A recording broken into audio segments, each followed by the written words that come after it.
Hi, everybody. I think we've got one person on the line, so we'll give folks a couple more minutes to jump on. This is Molly McCleary from Appleseed. I'm filling in for Eric today. He's on vacation. And we also have Emily Sutton here as well. So we'll give it a couple minutes to see if some of the other folks jump on.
Okay, Emily, I don't know if other folks are going to join or not, but we can go ahead and get started if you want.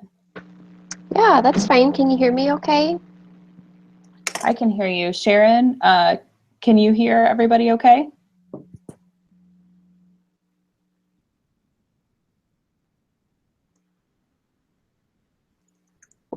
We'll just go ahead and I'll get started. And if anybody has trouble, just let me know, and I can slow down or repeat if there's a question. Okay, great. Sharon can hear everyone fine.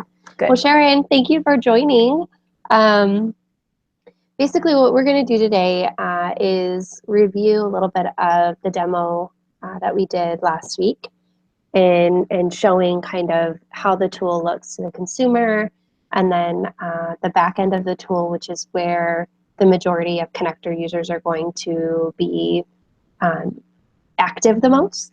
And then next week, for the folks that are going to be using the connector, we'll actually go through step by step how to create your schedule, first in the training module, so that you can kind of play with it a little bit. And then we'll open that up in the live module so that folks can get their schedules up ahead of November 1st and be able to have schedules on the locator widget, and consumers can start scheduling there. So I'll just kind of get started. I'm going to go ahead and share my screen. But when I do that, I'm not able to see the chat box. So Molly is going to help me out by just reading out if there are questions that come up. I will let you know, I'm going to go ahead and pause after a couple of pieces and allow for questions at that point. So Sharon and anybody else that's joined the room, if questions come up as I'm going through this, please don't hesitate to ask them, but I will also allow for time in between transitions, and then at the very end to answer, ask and answer questions. So let me just go ahead and I'm going to share my screen here. What we're going to do is, let me just pull up the Enroll Nebraska locator, which is right here. So basically, with this tool being available in Nebraska, this really nice webinar widget or website widget is available and can be downloaded into any website. Currently, it is housed at the enrollnebraska.org/local, so find local help website. But we can also make sure that this is available for you to add to your organization's website, or if there's another place that makes sense, you know, if you have a partner 211 or another partner in the community, we're able to do that as well. But basically, we want to make sure that this is available for folks to access easily in places where they frequent online, so that they can go ahead and schedule themselves an appointment or help a consumer get an appointment. So basically, it's a very easy tool. When we were developing kind of this connector tool, which was inspired by a program out of North Carolina, Legal Aid of North Carolina was a Navigator grantee since the beginning of the open enrollment periods. And they wanted to find a way that they could work together as a coalition more cohesively. And so they found that having one tool to schedule appointments was a way for them to be able to cover the service area more efficiently and for their consumers to be able to find them more easily. And so because it works so well for this group in North Carolina, Enroll America decided, you know, this is probably something that more assisters would really benefit from. And so we developed the Get Covered Connector. And this was launched between Open Enrollment 1 and Open Enrollment 2. And as we were developing the tool, you know, we were considering, do we do, you know, a calculator and figure out what the subsidies could be? Do we, you know, do some screening questions to really make sure that those folks should be getting appointments? And by testing a couple of different models and asking consumers that were using the tools that we were developing, we found that simplicity was best. And so on our widget, there's only 3 spaces for information: your zip code, the mile radius within which you want to search for assistance, and then your preferred language. And the languages that we have available here are pretty extensive, although this is not a comprehensive list, and we know that there are communities across the country that may need a more specific spoken language, and so or written language. And so we would love to hear if there's another language here that that you would need us to add to this list, and we'll get that on there before open enrollment. So for the sake of an example, so let's pretend you are a consumer, I'm a consumer, and I'm looking for an appointment in Omaha. So I'm going to go ahead and do 68110, and I'm going to search. It's defaulted at 25 miles. Now, we can expand that up to 100 miles, and we can keep it as close as 1 mile. So depending on, you know, that particular community, if it's in a very urban area, you may not want 25-mile radius of all of the assisters because there may be more per capita. So if we want to hone that in, or maybe somebody has to walk or take a bus, and so you really want to think about what's local to them, then you can make this smaller. If you're in a more rural area and maybe folks tend to travel or need to travel to get in-person assistance, you can expand that. But the default is 25 miles. And as far as language, I'm going to go ahead and keep this defaulted at all. But if, for example, I was looking for somebody who spoke Arabic, I could click Arabic and it will filter the results based on assisters that identify as Arabic speaking or the ability to provide services in that language. So those are the 3 data points. I search for help, and what it does is it gives me a list of organizations that we have identified as in-person assistance organizations that are actually able to give support. And the way that it prioritizes is here, as you can see, this has a pink bar on it. And the ones that are at the very top that have the pink bar and the schedule online button are organizations that are using the connector and have appointments available in that zip code. And so as you can see, the Resolute Omaha office is on the tool and they have a schedule that's available. So I can click on here and it will give me the option. I'm going to show you what that looks like when I do that. Now for the organizations that are not on the connector tool, then they will be ordered and prioritized based on their location to the central point of that zip code. So the zip code 68110, then it's going to organize these in that order. So the next closest is One World Community Health Centers at the Livestock campus. Then we have UNMC, etc. Now, I will tell you that we are cleaning this list up. It's something that we do every year. So if you go through your zip code, Sharon or anybody else that's joined the call on this widget, and you say, oh, actually that organization isn't doing in-person assistance anymore, give us a holler and we'll make sure to take it down. If you see that the phone number has changed or the address is adjusted or the title of the organization has changed, we can do that as well. So going back up here, once Nebraska is all onboarded, so Resolute has a unique situation in that they have a corporate office that is a partner in Ohio, and so they've had access to the tools through that arrangement. So they've been on the tool for a while. Once the rest of Nebraska is on the tool, then this will have more options available for consumers to go to an organization that they feel most comfortable with or is most convenient for them. So let's say I want an appointment with the Resolute Omaha office.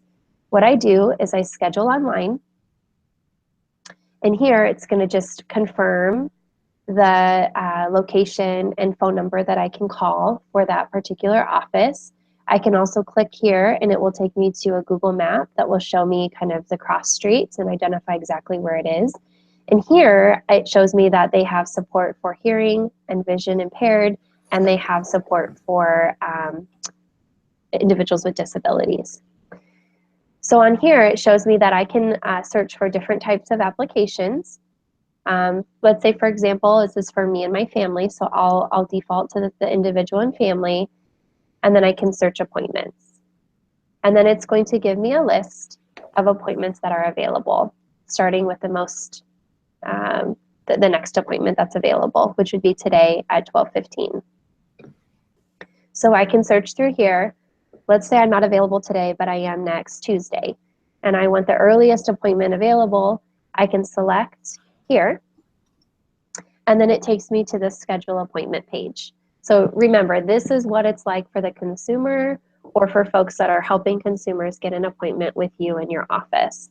At this page, again, it reminds you of the location, the type of assister that would be helping me as a navigator, and then the details of that appointment. So it tells me it's a 60-minute time or 60-minute time slot at 8:30 in the morning. And then this is where I would input some information. So let's just say I'm doing this for myself.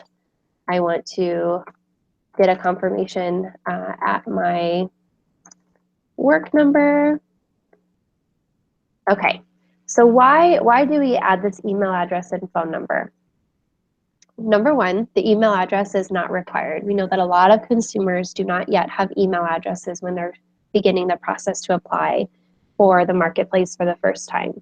However, if they do have an email address, it is ideal to collect that. It is not required to make the appointment. The phone number allows us to send a confirmation text message immediately after the appointment is scheduled, and the email allows us to send a confirmation email immediately after the session is scheduled. What we found in kind of developing this follow-up system is that the more contact that you have with consumers and the more media systems that you use to reach consumers, the more likely they are to end up enrolled. not just showing up to their appointment, but actually get enrolled. And so folks that are reached 4 or more times are 33% likely to get insured. And so we built this into the tool to automatically send a text message and an email, and then 24 hours prior to the appointment, send a reminder text message and a reminder email. Now, there are folks that do not want a text message reminder or an email, and you can unclick this box here, and that essentially will prevent us from sending you an email. And if you don't want a text message, you can put a phone number that's like a home number instead. So when I go to click this and I schedule the appointment, it takes a moment to process, but we'll get a confirmation on the screen with the details of our appointment. And it's just thinking, because it takes a moment. Okay, so my appointment was confirmed. It gives me a summary of my appointment, the location. Again, I can take a look at the map. And then if I click on this list, it'll give me the opportunity to take a look at the list of information I should probably bring to my appointment. And this is based on the Get Covered America guidelines. So this is just a reminder to the consumer of all of the things that they should take with them and what they can kind of expect in their in-person appointment. So then there's a lot of other information that allows folks to just feel a little more prepared. I want to show you something quickly here. I'm going to unshare my screen. And I am just going to show you the text message that I just got confirming my appointment. So let me just see here.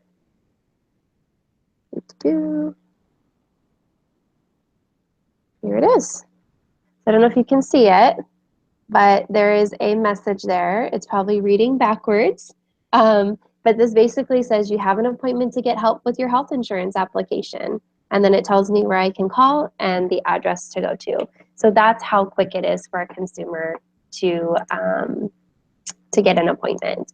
Now, once we have an appointment with a consumer, it's on us as assisters to follow up with them. So I'm going to show you what it looks like from the back end of the tool to get a better idea of kind of what playground you'll be playing on and kind of how to pull those lists of upcoming appointments that you might have and be able to give the best follow-up you can. So like I had said, you know, the more media we use the variety of media we use to contact consumers, the better it is for their likelihood to enroll. So let me just go ahead and share this again and take you back to our training site.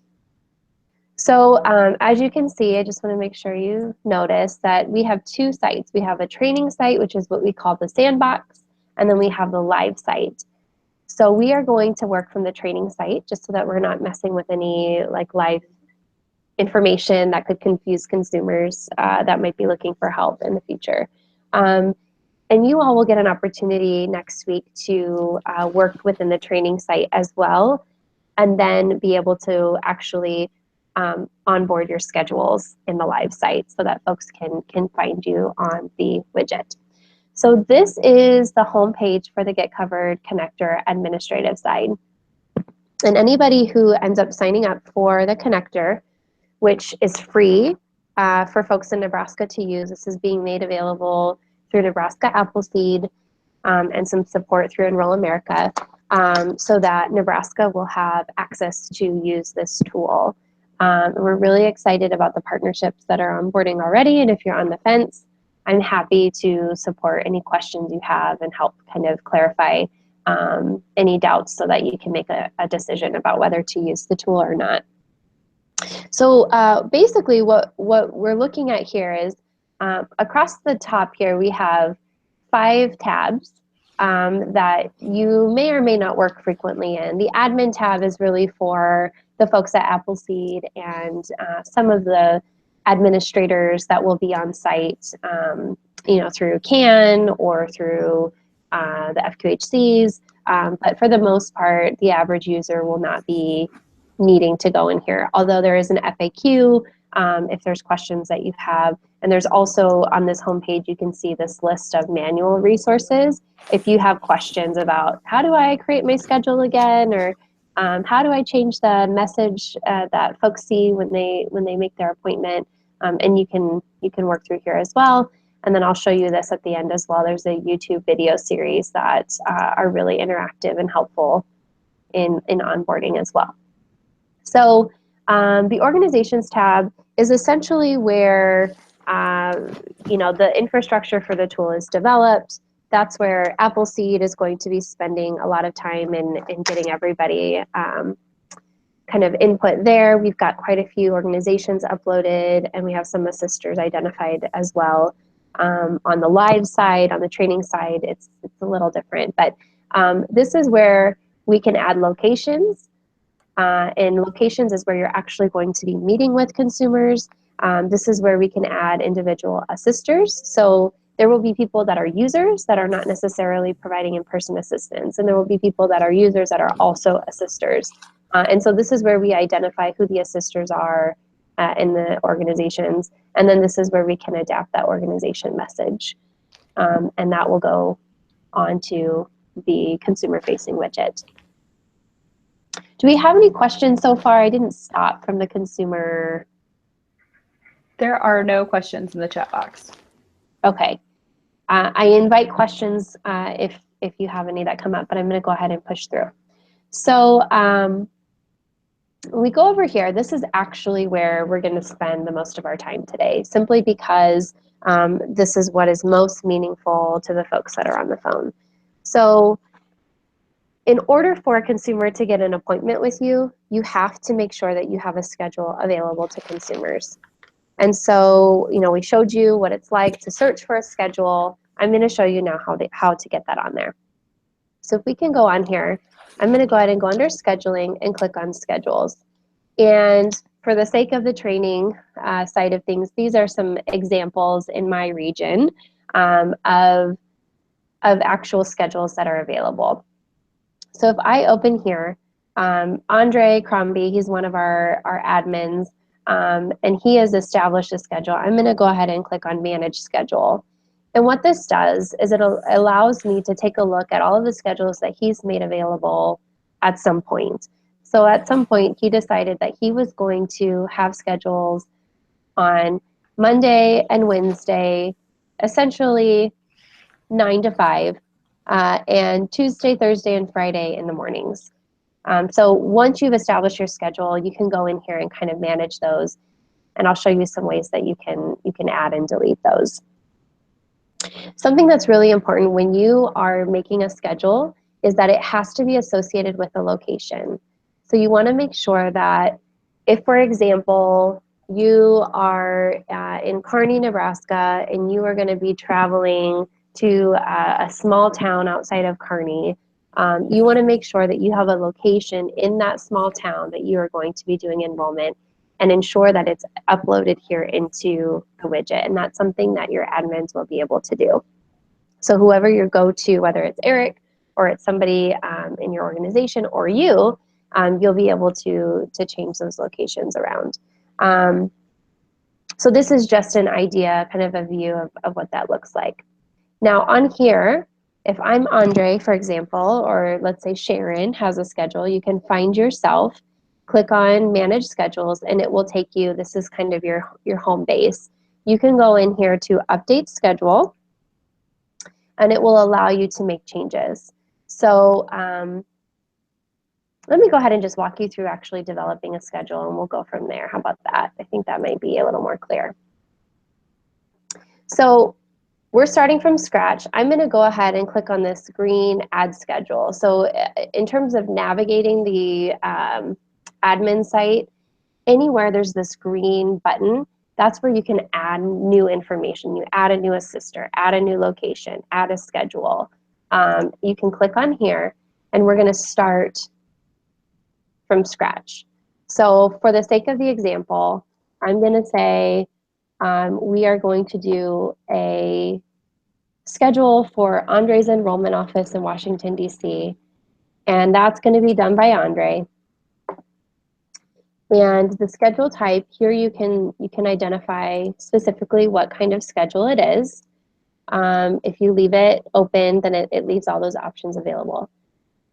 Now, in terms of the time before the appointment, this is really important. We found out that for folks, especially that travel between locations, and folks that don't, it was really helpful to put a kind of a barrier between the time limit that folks can actually get an appointment with you and the actual time. So early on, folks were able to schedule themselves an appointment online 10 minutes before the actual appointment. Well, that didn't give a lot of time to the assister for them to get ready for that appointment. And so we are able to make a buffer up to a week out. So you're able to determine people won't be able to schedule this appointment from the outside, from the widget, however long frame that you choose. So if you're traveling, 2.5 hours outside of your office to do an enrollment day at another location, you can say specifically, we want to make sure that we have one day available in between the availability of appointments and the actual appointment time. So that's an example. I'm going to go ahead and leave this defaulted at 1 hour and 30 minutes. That seems to be the most preferred time frame. So if this is a part of an enrollment event, so let's say you're doing the day of action or week of action, you can click on that here and that will let the consumer know, and it will also separate the data out when we talk about reporting so that you can pull data from specific events as well for CMS reporting. If you click private here, then what that means is that the consumer will not be able to find this appointment on the widget. And the main reason why people choose to leave these appointments private is so that they can manage their schedule within and not have folks self-selecting appointments with you. It all depends on how you prefer to use the tool. If you want to use the tool for consumers to be able to find you and schedule their own appointments with you, you wouldn't want to select private. But if you really don't want people to be able to schedule their own appointments with you and you want to manage that through your call line or in person, then you can select that as private. We always want to make sure that we leave this default as active, simply because that makes sure that you're able to find yourself as you are searching within the queue. So don't ever deselect this. There are some situations where like managers or administrators would want to deselect that, but typical users don't want to deselect. And then you want to make sure you identify which languages you're able to provide, and that will be marketed to the appointment as well. So let's just say I'm going to be able to provide, or Andre's going to provide English appointments.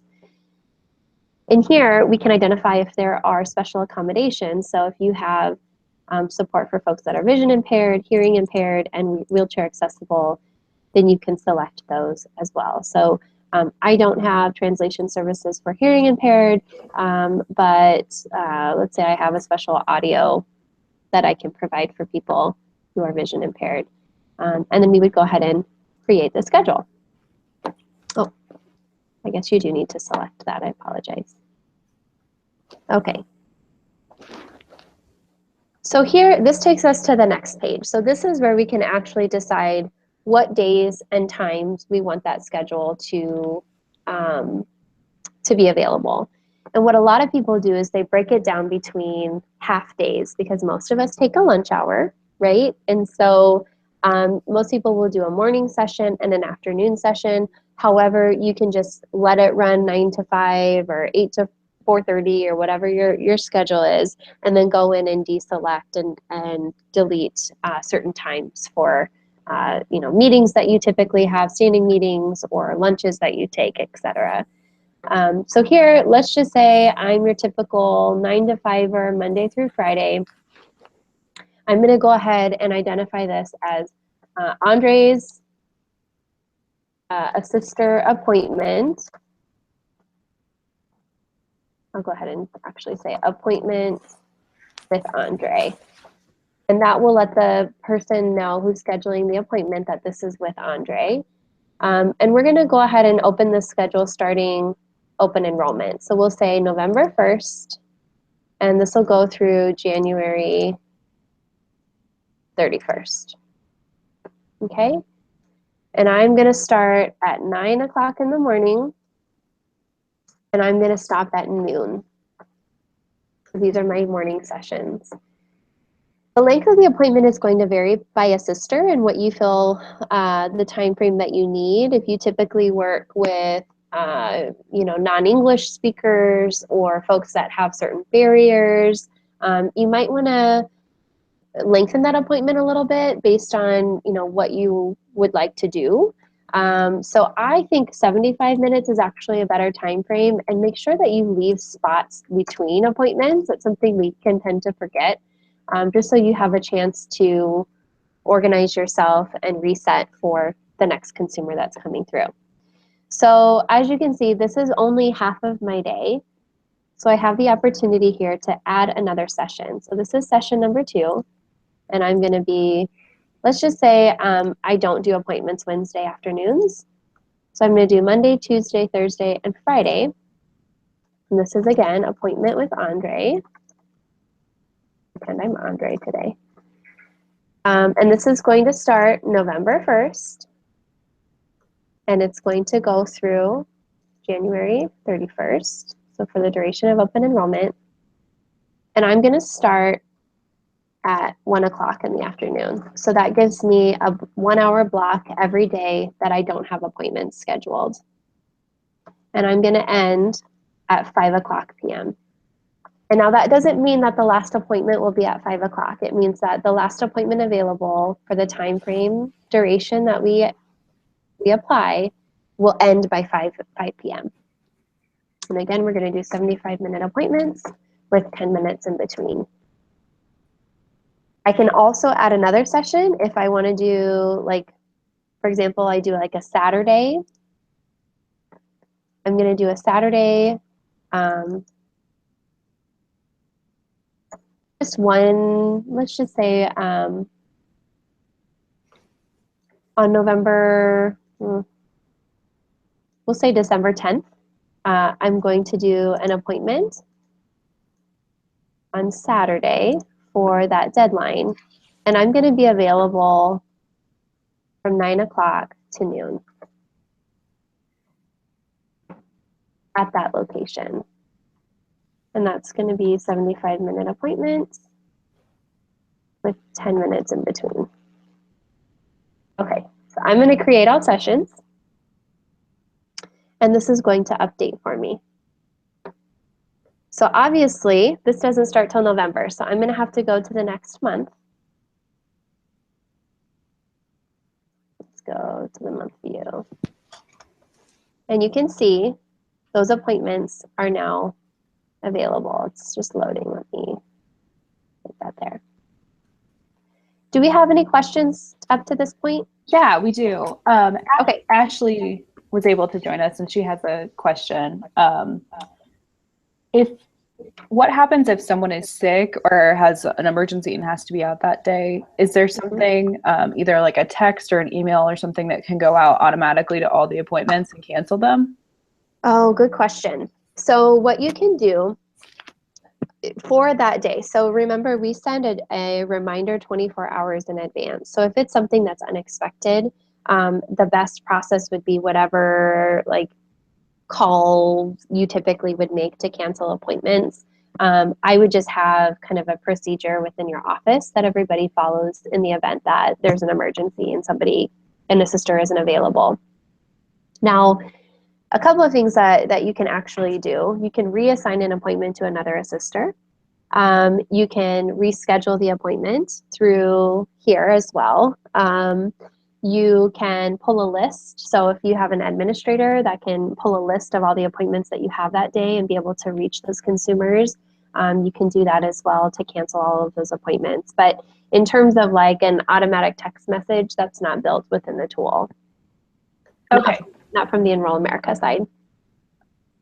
Good question, though. That is the only question that we have. Okay. Cool.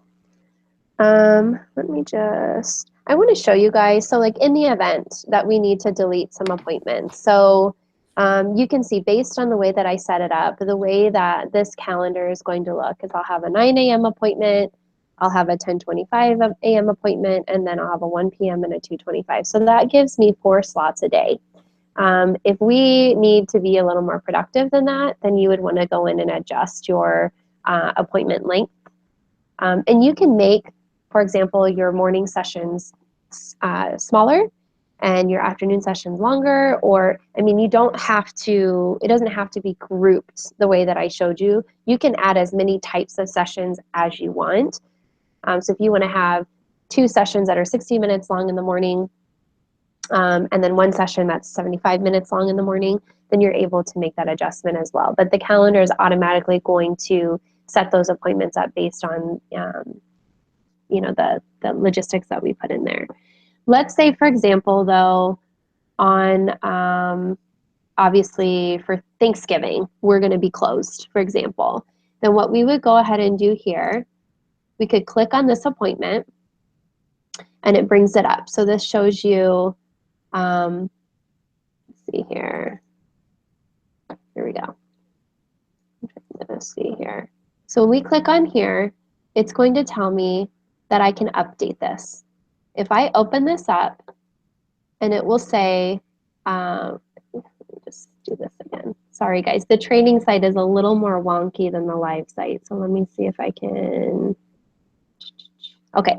So if I click here on delete, it's going to ask me, do you want to delete all instances of 9 a.m. appointments? No, I only want to delete this instance. And then I delete it and it comes off of my calendar. So you'll see the 24th update that 9 a.m. appointment here shortly. It should have updated. Let's try this again. 24th, 9 a.m., delete. Delete only this instance. For the sake of the demo, okay, that time it worked. So you can go in here, for example, and you can delete. In the event that, let's say on your 10:25 appointment on November 9th, for example, that person calls last minute and says, oh, I'm actually not going to be able to make it, or let's say they no-show. That happens, right? But you have a walk-in that came in. You don't want to delete that appointment because part of the data, and this is really important both for your organization as well as for us and the aggregate data that we do nationally. We want to know when people don't show up. We want to know when appointments are not completed for whatever reason that is. So what we would do is click here, and if you scroll over to the side, there's this clone appointment option there. And what it will do is it will allow you to do a new repeat appointment on that day. It'll show us here shortly. So you'll have 2 10:25 a.m. appointments, and then you can adjust that one and add a consumer into that one as well. So you're able to reschedule that time slot with a new consumer so that you don't miss out the opportunity to see somebody and it's still registered in your data. Does that make sense? Okay. Any other questions, Molly, so far? No, no other questions. Sweet. Okay. So let me show you now, let me just give you a couple of tips. Like I said, when you're developing your schedules, you want to make sure you give yourself a lunch break. And so separating them out is one way to do that, and making sure you have that time frame. If your lunch varies based on coverage, what you could do is do your like 9 to 5 or your 8 to 4, whatever your calendar is, and then just go through and delete day by day the appointments that would be in the way of your lunch break. But we want to make sure that you take a lunch. It's also easy to delete those appointments, so make sure that you use that option from this side, and it just may take a little bit of practice to do that. And in the live site, it's much smoother than in the training site just because the programming is a little off. And it is important that we don't delete those appointments, rather do a clone. Okay. Emily, there is one other question that just came in. Go ahead. Sharon was wondering if there's a way to change the default miles to always show something other than 25 miles. On the widget, Yes. I don't believe so, but I will ask that question. Because it's built within the actual like Enroll Nebraska widget, it's defaulted to 25. Okay. But I could see if there's a way to change that. Okay, sounds good. Just taking a note here. Great. So any questions on like how to look at your appointments from that perspective? Okay. So there are a couple other kind of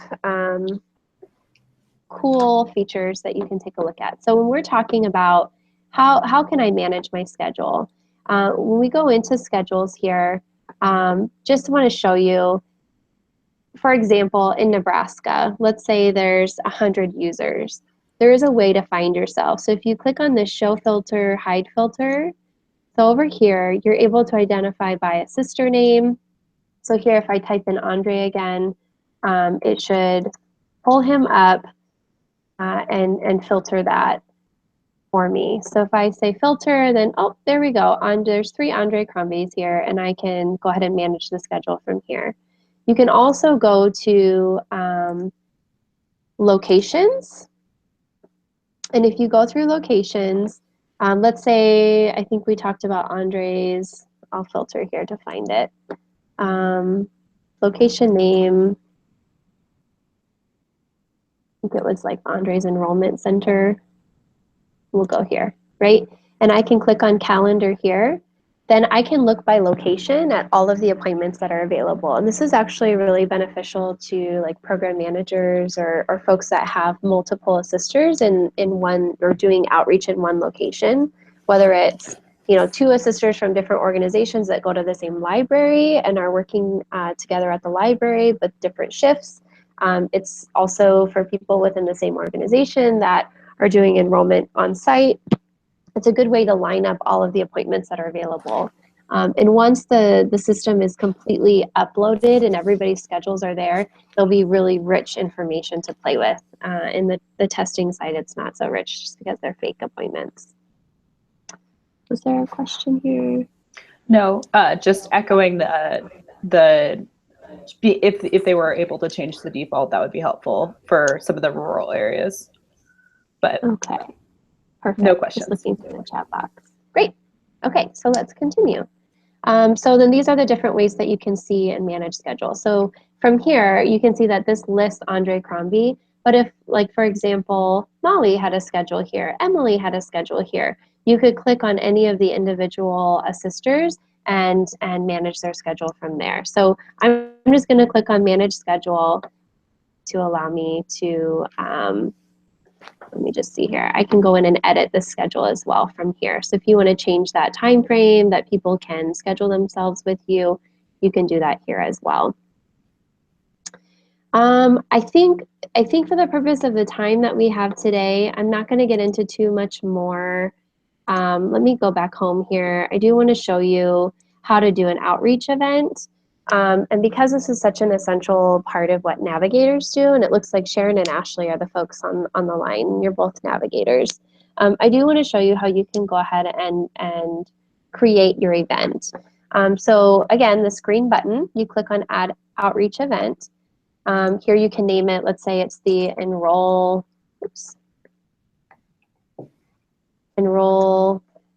Nebraska Week of Action, right? Oh my goodness, the site does not like me today. And we can say, this is going to be, I don't know, I think I know One World address by heart. So it's going to be at One World. 107. Okay, so what's the phone number? This is going to be 3441110.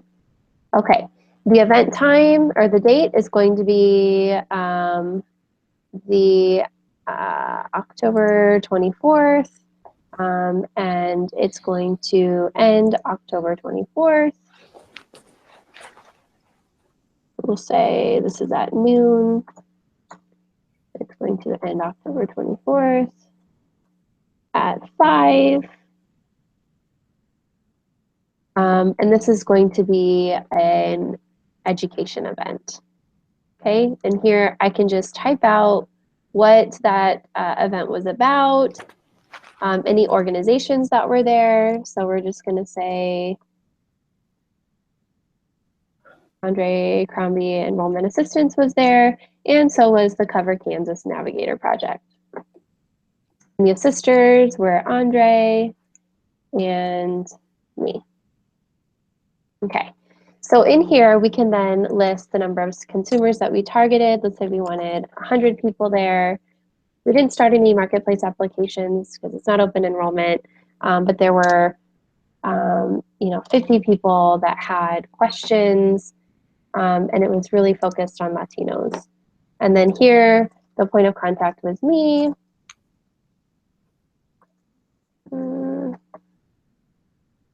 I'm just showing you how this goes for the sake of getting it on the queue there.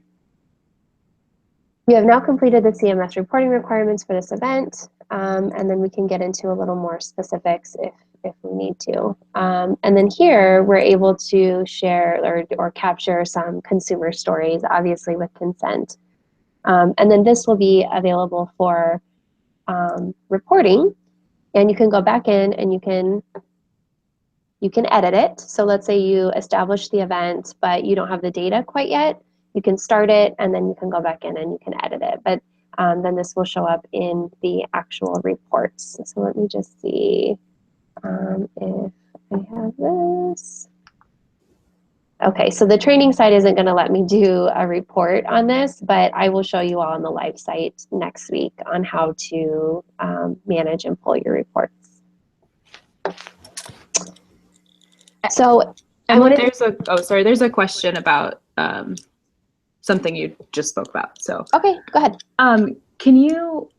Well, it's about this, I guess, the scheduling piece. Can you schedule an event to show on the schedule repeated the same time for several months? So if you're having like a similar event repeatedly, could you schedule that to show that way?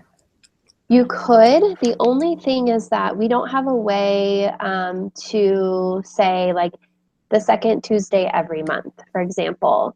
What you could do is you could do individual schedules for each date. So if it's, once a month, for example, for open enrollment, it might be less work to go in and do, 4 individual appointments or events as a schedule.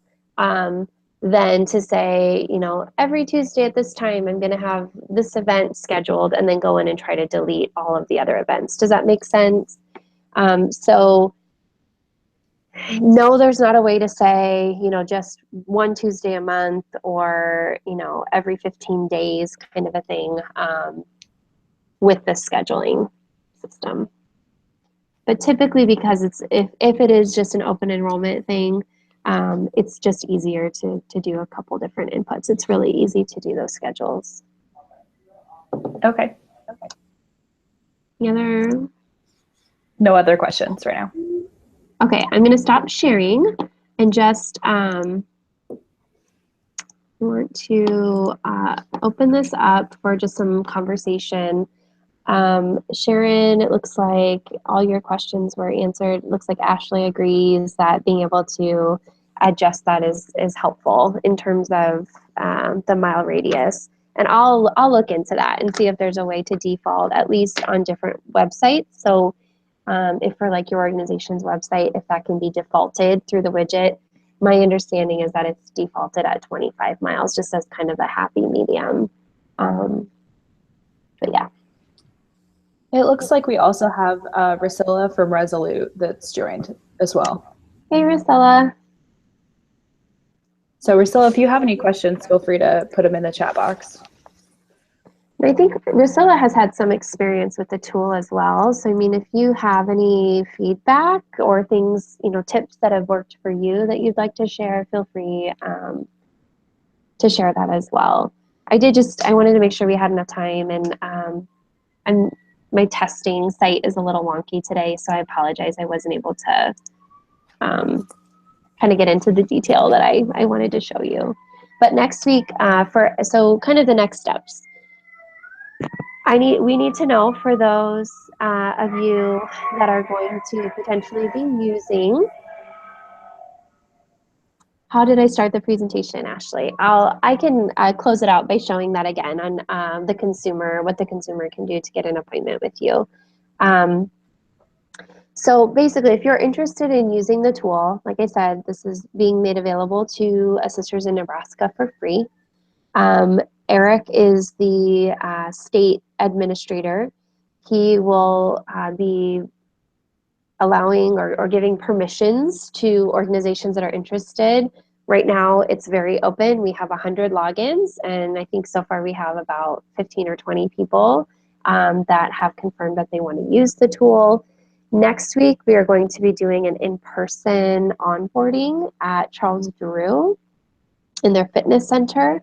For those of you that can't come in person, that's okay. We're also going to make a webinar available. Probably not through this system. It'll probably be through the Adobe system that Enroll America uses. Just has a little different of features, and we'll figure out a call-in for that as well. So keep an eye out for that. But we do need to know who's going to use the tool so that we can go ahead and develop your user so that you can actually get into the tool. You'll have your computer with you and log in and play with it to just get a little more versed on how to use the tool and just feel more comfortable. Then once you've practiced establishing schedules on the training side, then we will open up the live side for you so that you can actually build out your schedule. We suggest that we do that within 2 weeks of open enrollment, just because that gives you the chance for people to start scheduling with you starting November 1st. However, you can go in at any time and update those schedules and build those out when you feel comfortable. Something, Ashley, that I did share, and Rusilla, that I did share, is that there is the ability to keep your schedule off of the widget. So it will still show that you are available for in-person assistance. It won't prioritize you to the top of the list, and I'll show you what that looks like. But you'll still be available for people to contact and call for an appointment, and you can schedule it from the back end if that's how you prefer. But we know that the best use of the tool is when it's also available to consumers and partners to schedule actually into your schedule for people that need it. We do have United Way 211 is interested in potentially doing schedules for people, which is really exciting. As folks call into their call center and identify that they need help with their enrollment, they will have operators that will actually be able to pull up the widget and schedule for the consumer. And so we have 7 minutes. If you're up to it, I can show you where to go and how to use the widget. So if you go here to the enrollnebraska.org /local, and I would just star this so that it's in your favorites. This takes you through the Enroll Nebraska website to the actual widget. However, you are able to also copy this widget into your website. So if you have a site that you want to direct your local consumers to, you can absolutely embed this into that website as well. And it's very easy to do. And Eric would be the person to get the code from and kind of figure out how to do that. So this is the widget. This is what folks will see when they go to actually schedule themselves, or another community partner goes to schedule somebody in with you. And we would just search by zip code. And then this is the mile radius that we talked about in terms of what distance people, oh, can you see this? I'm not sharing my screen. Let me share my screen here. There we go. So I'm demonstrating this. So this is the website, this is the widget. And here you would just do a zip code. I'm just going to use the same example we did earlier, 68110. I can adjust this. I can go 100 miles. We can keep it to a mile if we just really want to be, you know, a little more controlled in the list of resources. In more urban areas, typically keeping that a little smaller helps in finding somebody specifically close. In rural areas, keeping that a little wider is also helpful because folks might be out of distance. And then you can determine what language you have here. I'm just going to test this and put Arabic. So if I search for help, it tells me there's nobody that speaks Arabic in 25 miles that can help me. So that's good for people that you know, do have ESL barriers. If that's not true, so Rusella, if you speak Arabic and you're near 25 miles within the zip code, that just means we need to go in and update your location, your organization to show that that language is available. So I'm just going to default to all and search for help. And so as the consumer or as the community member that's helping somebody get an appointment, this is what I will get as a result. And there's two ways that these are prioritized. First, people that have schedules available online are going to be shot right up to the top. And then in order of distance and proximity to the center of this zip code. So it looks like Resolute is the only organization currently offering schedules in this mile radius of this zip code. Pardon me. And so I can go ahead and schedule with them. Or if I'm like, I actually can't get out that far, I need to take a bus and I'm a little bit closer to UNMC, for example, I can take the number here, jot that down and call them to see if I can get an appointment with them, for example. For the purpose of the demonstration, I'll just show you this. So Rusilla, pardon me, I've scheduled a couple of appointments with you. You may be getting some confirmation emails. Okay, so then this takes us to the confirmation of where we're going. I can take a look at a Google map. It tells me any services that are provided there, the type of application that I am looking to fill out, and then the date range. So I'll just say this, I want to get an appointment next week. I search appointments and it's going to tell me what's available. So starting Monday, there's several appointments that are available. This goes through Tuesday, all week long. I can get an appointment at Resolute. So I'm going to take one at 11 a.m. next Thursday. So here, it's already defaulted me because I've already been in here, and that's what my computer does. But I can fill out my name, my email address, and my phone number. I click here, and that allows me to get an email reminder. It also allows me to get a text message reminder. And then this is for, in terms of PII concerns, this is the language that CMS has approved, and that's what we have on our widget. So when you're doing an appointment over the phone with a consumer or on behalf of a consumer, you read that language to them and let them know that by scheduling the appointment, they agree that we, Enroll America, in our program, can contact the assister to follow up with them. And so we schedule the appointment, and it takes a second, but it'll give me a confirmation here shortly. So to answer your question, Ashley, you can go to enrollnebraska.org/local. Currently, that's where the widget is housed. You can also go through the getcoveredamerica.org /connector, and you can schedule through that widget as well. That's the national widget. And then you can also take your this widget and download it into your individual website as well. So there's many places that you can go wherever that widget is made available. Emily, just one thing to note, we actually have a website that is the enroll/ne.org/connector that you can get to the connector from there instead of going through the whole Enroll website. So I'll type that in the chat. That's awesome. I think we just got that built, so. Perfect. That's great. I also am going to type something in the chat box in terms of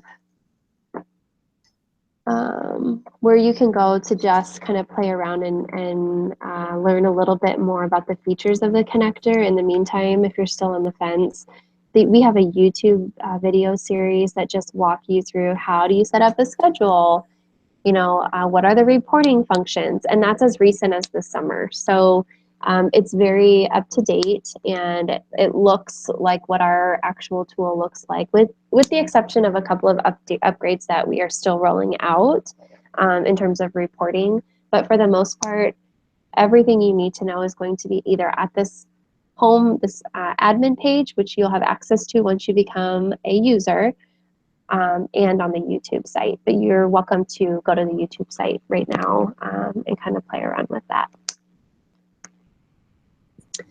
We are a minute over, and I try to stick to timeline. So I'm going to go ahead and let you all go. But if there are questions, reach out to me. Eric is out for the day, but we would love to see you on Wednesday if you're able to make it to Charles Drew. We're going to do an in-person actual training and onboarding for the schedules. We just need to know who's going to be doing that so we can make sure that you have access to the training side of the tool. All right. And with that, we will sign off. So thanks everybody for joining. Bye-bye. Bye everybody. Thanks.